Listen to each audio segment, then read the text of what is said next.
Good morning class. आज का topic है थर्मोकेमिस्ट्री। थर्मोकेमिस्ट्री में बेटा हम heat exchange, quantity of heat exchange के बारे में पढ़ते हैं।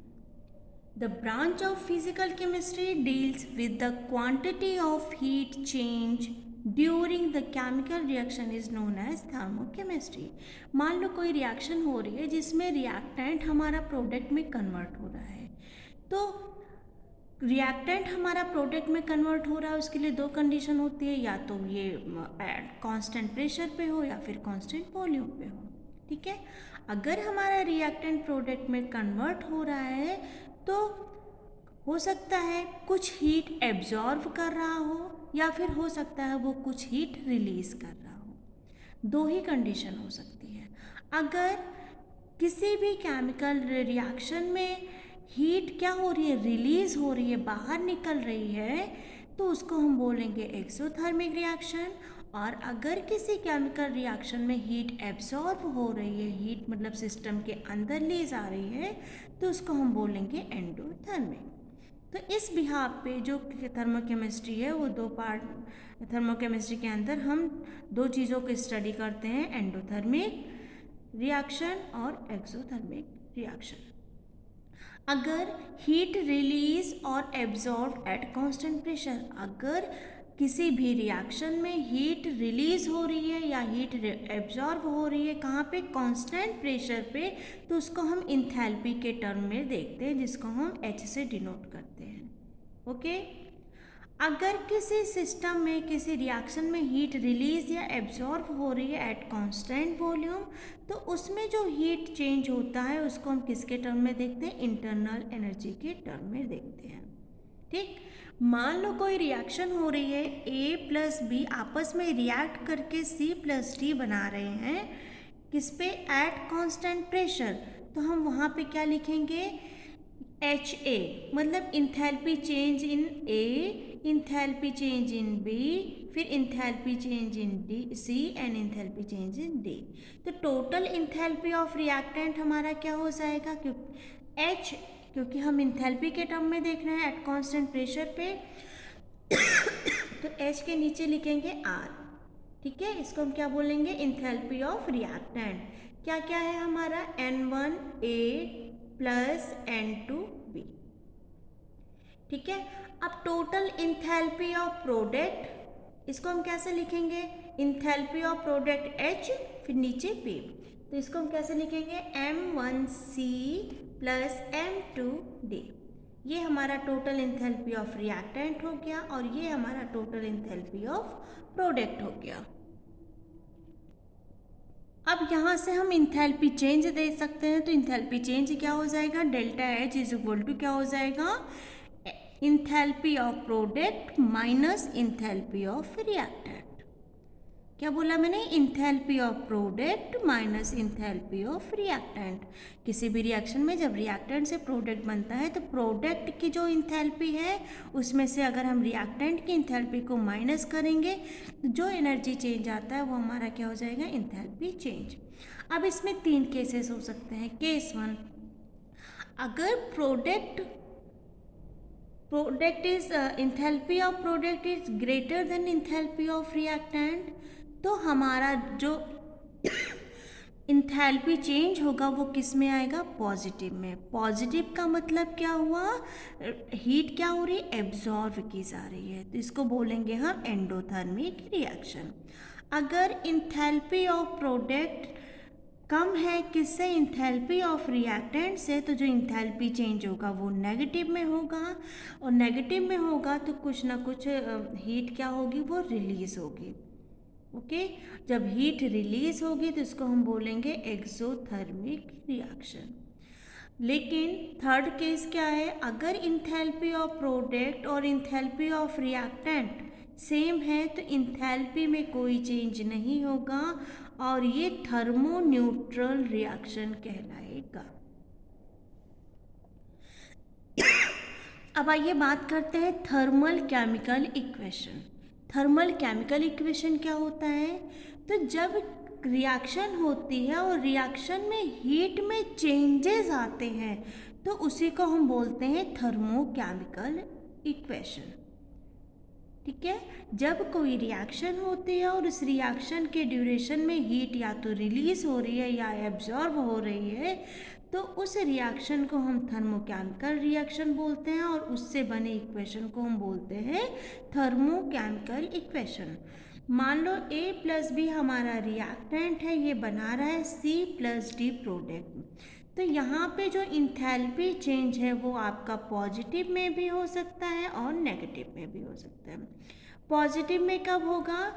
जब हमारा प्रोडक्ट की इंथैल्पी ज़्यादा होगी और रिएक्टेंट की इंथैल्पी कम।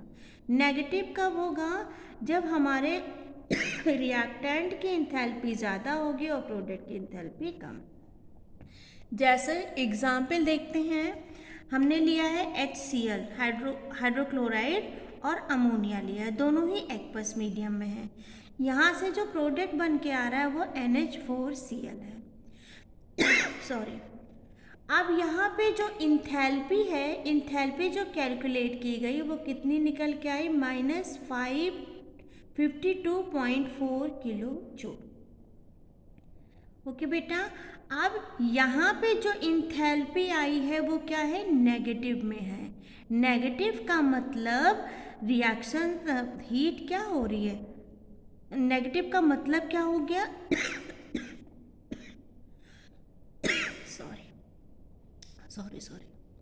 नेगेटिव का मतलब क्या हो गया कि जो रिएक्टेंट की इंथैल्पी थी वो ज़्यादा है, रिएक्टेंट की जो इंथैल्पी है वो ज़्यादा है और प्रोडक्ट की इंथैल्पी कम है। यहाँ पे मैंने बताया था ना, अगर नेगेटिव आ रहा है तो इसका मतलब इंथैल्पी ऑफ रिएक्टेंट ज़्यादा है और इंथैल्पी ऑफ प्रोडक्ट कम है।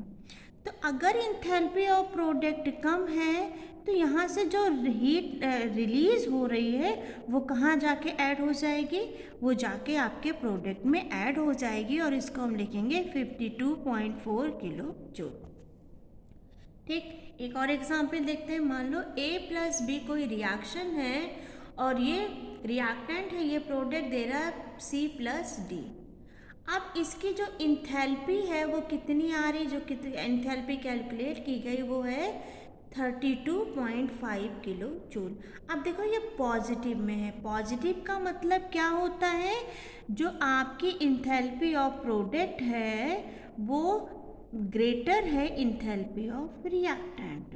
तो प्रोडक्ट की इंथैल्पी ज़्यादा है और रिएक्टेंट की इंथैल्पी कम है। तो अब इस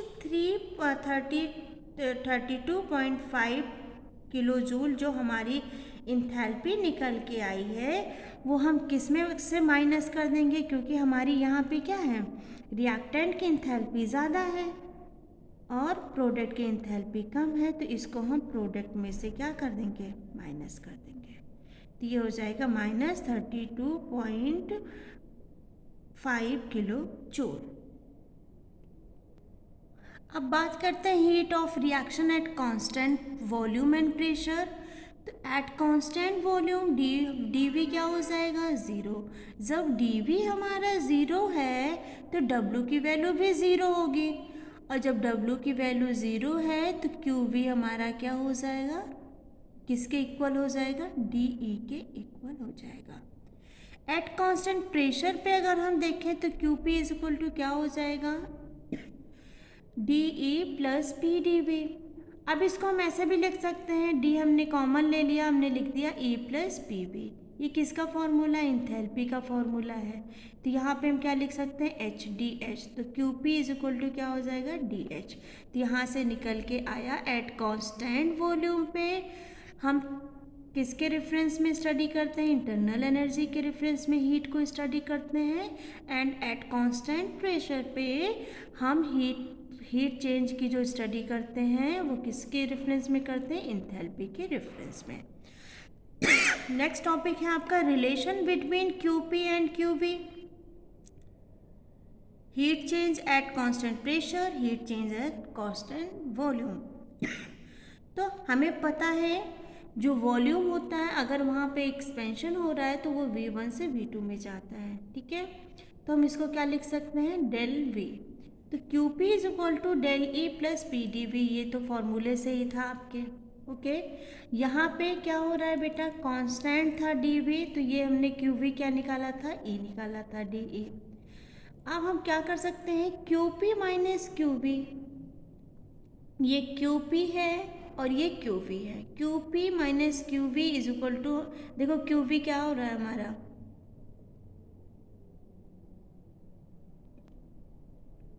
यहाँ पे QP is equal to DE plus PDV है, ओके। और यहाँ पे QV इज इक्वल टू क्या हो गया, DE, क्योंकि यहाँ पे ये देखो QV is equal to DE है। अब इसी फॉर्मूले में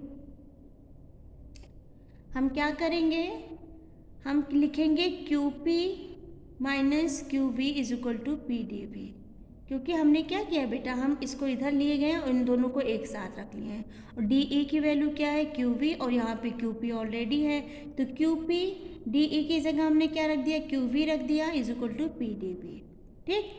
अब QP क्या है हमारा, डेल H है, और QV हमारा क्या है, डेल E है, is equal to minus PDV है, हमारा बन गया इक्वेशन नंबर 1, ओके। अब PV इज इक्वल टू क्या होता है, nRT, at constant temperature and constant pressure, ठीक है। तो हम यहाँ पे क्या लिख सकते हैं, पीछे हमने PDV का जो फॉर्मूला निकाला था, PDV इज इक्वल टू कितना होता है, D del N G RT। तो अब हम इस PDV की जगह ये वाली वैल्यू पुट कर देंगे, तो हमारा क्या हो जाएगा, del H minus del E is equal to delta NGRT। तो हमारा फॉर्मूला क्या बना, delta H minus delta E is equal to RT del NG, okay. अब देखते हैं बेटा, अगर डेल NG हमारा नेगेटिव है, डेल NG यहाँ पे क्या है, number of moles of product minus number of moles of reactant, ठीक है। अगर ये हमारा नेगेटिव भी हो सकता है, डेल NG हमारा पॉजिटिव भी हो सकता है, और डेल NG हमारा 0 भी हो सकता है जब कोई चेंज ना हो, ठीक है। अगर रिएक्टेंट में जो मोल है और प्रोडक्ट में जो मोल है उसको हम माइनस करते हैं, प्रोडक्ट माइनस रिएक्टेंट, अगर वैल्यू नेगेटिव आती है तो डेल NG के आगे हम क्या लिखेंगे, नेगेटिव। अगर रिएक्टेंट प्रोडक्ट माइनस रिएक्टेंट करने पे हमारी वो वैल्यू पॉजिटिव आती है तो यहाँ पॉजिटिव लिखेंगे, नेगेटिव आती है तो नेगेटिव लिखेंगे, और नो चेंज होगी तो यहाँ पे हम कोई साइन नहीं लगाएंगे, ठीक है, तभी हम वैल्यू ही नहीं लगाएंगे। तो यहाँ से हमारा क्या निकल के आ रहा है, QP is equal to del H और QV is equal to del E। अब केस नंबर वही जो अभी आपको मैंने समझाया, number of moles of product less than number of moles of reactant, तो हमारा ये जो del H is equal to del E है, ये क्या हो जाएगा, माइनस डेल NGRT, ठीक है। अगर ये माइनस डेल NGRT है तो डेल्टा H क्या हो जाएगा, less than delta E। Case number 2, number of moles of product क्या है हमारा, greater than number of moles of reactant, तो जो हमारा डेल NG आएगा वो पॉजिटिव में आएगा, तो ये हमारा क्या हो जाएगा, del H is equal to del E plus del NGRT। तो जब ये पॉजिटिव में आ रहा है तो जो हमारा डेल्टा H है वो greater than delta E। Case number 3, यही जो मैंने आपको बताया था, number of moles of product is equal to number of moles of reactant, तो उस केस में जो हमारा डेल्टा H है वो किसके इज इक्वल टू हो जाएगा, डेल्टा E के इक्वल हो जाएगा। तो आई होप आपको समझ में आया होगा। Thank you.